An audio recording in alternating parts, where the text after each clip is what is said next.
Baada ya USM Alger kutoa ubingwa wa kombe la shirikisho barani Afrika CAF kwa kuwafunga kwa mikwaju ya penalty Zamalek ya Misri, lakini pia baada ya kuchezwa mechi ya awali ya fainali ya ligi ya mabingwa barani Afrika, Mamelodi Sundowns dhidi ya FAR Rabat ya kule nchini Morocco, na Mamelodi Sundowns kupata ushindi wa bao 1-0 kwao kule nchini Afrika Kusini.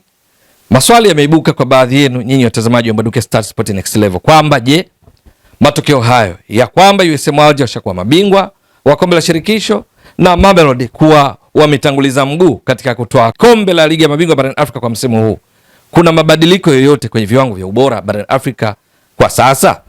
Jawabu ni kwamba ndiyo, lakini mabadiliko madogo sana, tena sana. Vinginevyo orodha ipo almost ni vile vile ilivyokuwa kama ilivyofahamika baada ya Mamelodi Sundowns kwenda fainali ligi ya mabingwa barani Afrika na FAR Rabat, lakini pia kwa USM Alger na Zamalek kutinga fainali ya kombe la shirikisho barani Afrika. Orodha kamili iko kama ifuatavyo. Mamelodi Sundowns, hii ni viwango vya ubora CAF, walau kwa kutaja klabu bora 12 ili tuzipate pia klabu zetu za hapa nchini katika zile zilizopo kwenye viwango vya juu sana, kwa sababu tunafahamu Azam FC na Singida Black Stars kwa mara ya kwanza wameingia katika orodha ya klabu bora barani Afrika, wanashika nafasi ya 38 zote zikiwa na pointi 55 kila mmoja baada ya kufika hatua ya makundi ya kombe la shirikisho barani Afrika kwa msimu huu na kumaliza katika nafasi ya 3 kwenye makundi yao. Sasa Simba na Yanga wako vipi? Tuendelee kuangalia hapa. Namba 1 hivi sasa ni Mamelodi Sundowns, wana fainali ambao wameshatanguliza mguu kutoa ubingwa kwa sababu ushindi wao bao 1-0 katika mechi ya kwanza iliyochezwa kule kwa Afrika Kusini. Wanasubiri kwenda Morocco kama wataweza kulinda ushindi wao na kutoa ubingwa kama walivyofanya msimu wa 2016-17 wakitoa taji hilo wakiwa chini ya kocha Pitso Mosimane, ama FAR Rabat watapindua meza kibabe na kulitoa taji hilo. Ni swala la kusubiri. Mamelodi wapo juu kileleni wakiwa na pointi 68 ambazo wanaweza wakaziongeza ama zikabaki hivyo hivyo. Kwa sababu gani?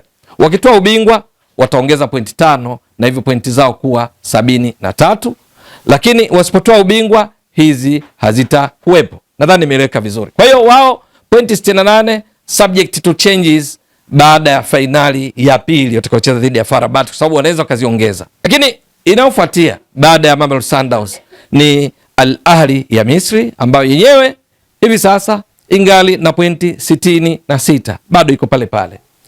Inayoshika nafasi ya 3 ni Esperance de Tunis ya kule nchini Tunisia ambayo yenyewe hivi sasa ina pointi 58. Nafasi ya 4 inatwaliwa na RS Berkane, hii ni ya Morocco ambayo ina pointi 57.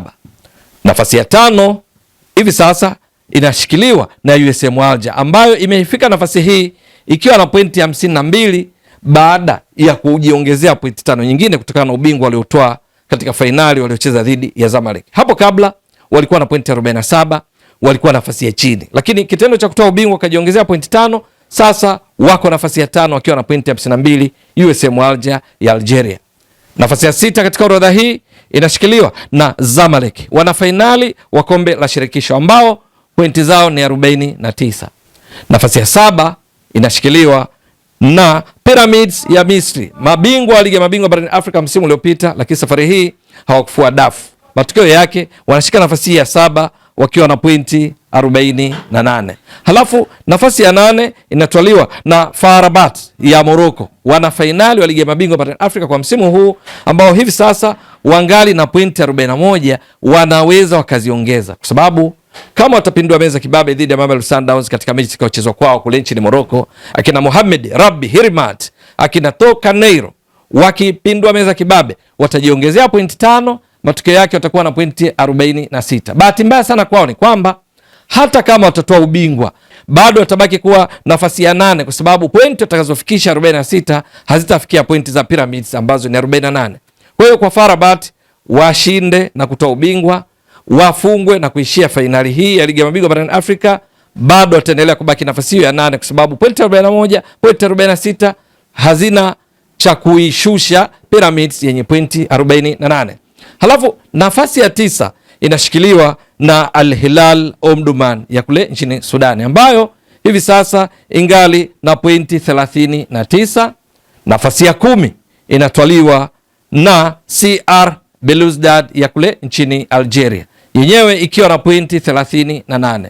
Nafasi ya 11 hapa unamkuta sasa mnyama Simba ambaye ana pointi kama za CR Belouizdad, pointi 38, lakini kwa taratibu za CAF kama pointi zenu zinalingana, basi yule aliyejikusanyia pointi nyingi zaidi kwa msimu unaoendelea, kwa misimu ya karibuni, ndiye anayekuwa juu ya mwenzake. Sasa CR Belouizdad wametoa pointi nyingi zaidi katika msimu huu kulinganisha na wekundu wa Msimbazi Simba. Wakati CR Belouizdad wakishiriki kombe la shirikisho barani Afrika CAF, Simba wakishiriki ligi ya mabingwa barani Afrika, tunafahamu kwenye hatua ya makundi walimaliza mkiani katika kundi walilokuwa na Petro Atletico ya Angola, walilokuwa na Stade Malien ya Mali, pamoja na Esperance de Tunis ya Tunisia. Nafasi ya 11 hapa ndipo unakuta wananchi Yanga ambao pointi zao ni 35. Hizi ndio top 12 mpaka sasa, na mabadiliko madogo yaliyotokana na USM Alger kutoa ubingwa ikipanda kutoka ilikokuwa mpaka nafasi ya 5. Vinginevyo Mamelodi Sundowns wafungwe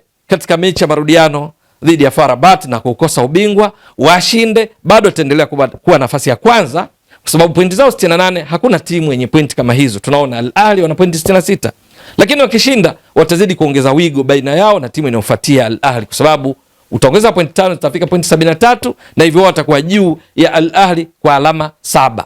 Lakini kwa USM Alger wao ndo tayari wamefika hapo. FAR Rabat kama nilivyotoka kueleza, wafungwe washinde katika mechi ya marudiano dhidi ya Mamelodi, nafasi yao itaendelea kuwa nafasi ya 8 kwa sababu pointi zao hazitaleta athari yoyote kwa Pyramids iliyo katika nafasi ya 7.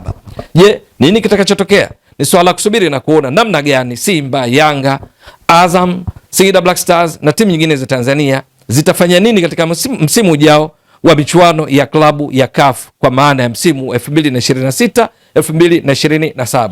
Point to note ni kwamba kadri timu zinavyofanya vizuri walau kufika hatua ya makundi ligi ya mabingwa ama kombe la shirikisho, manake kuna pointi zinakusanya zinazokwenda kwenye kapu kuu la ligi kuu husika, ambapo ligi kuu za mashirikisho takriban 54 wa CAF zinaangaliwa. Zile zenye pointi nyingi 12 za juu zinakuwa na ruhusa ya kuingiza timu 2 ligi ya mabingwa na timu 2 kombe la shirikisho, kwa maana timu 4. Lakini zile ambazo haziwi katika top 12, basi ushiriki wake katika michuano ya klabu ya CAF ni timu 1 ligi ya mabingwa, timu 1 kombe la shirikisho barani Afrika. Hivi sasa Tanzania ni miongoni mwa ligi 5 bora barani Afrika, kwa maana inazidiwa tu na ligi kuu ya Misri, ligi kuu ya Morocco, ligi kuu ya Afrika Kusini na ligi kuu ya Algeria inafuatia ligi kuu Tanzania bara, ambayo kwa ujumla wake ina pointi 83 zitokanazo na pointi hizi 38 kutoka kwa wekundu wa Msimbazi Simba, pointi 35 kutoka Yanga, pointi 5 kutoka Azam, pointi 5 kutoka Singida Black Stars, na hivyo kuwa na mtaji mnono unaowapiku hata Tunisia ambao wako chini ya Tanzania nafasi ya 6 wakiwa na alama 73, alama 10 pungufu ya alama ilizonazo Tanzania. Kwa hivyo timu zetu zinapofanya vizuri ndipo na ligi yetu pia inapopanda zaidi na kuwa miongoni mwa ligi bora barani Afrika. Itakuwa vipi? Ni swala la kusubiri na kuona kwa msimu ujao nini kitakachotokea. Mtazamaji wa Mbwaduke Stats Sport Next Level, endelea kuunga mkono channel hii kwa kuhakikisha kama una subscribe, una share, una like na kucomment. Mwasilishaji wako ni mimi Ramadhani Mbwaduke almaarufu kama Mzee wa Data. Shukran jazilan. Bye bye.